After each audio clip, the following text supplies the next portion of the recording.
የትግራይ መንግስት እዚህ ያለው ምርኮኛ ሁሉም ማለት ይቻላል ከዛሬ ማታ ጀምሮ በምህረት እንዲለቀቅ ወስነዋል።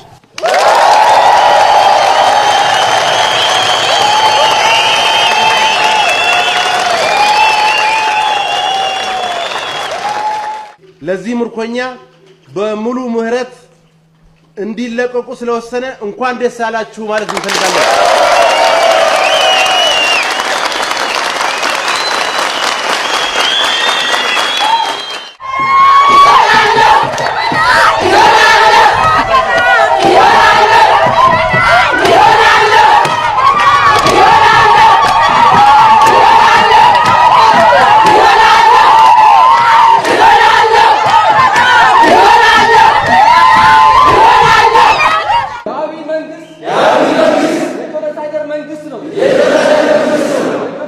መንግስት ለመጣል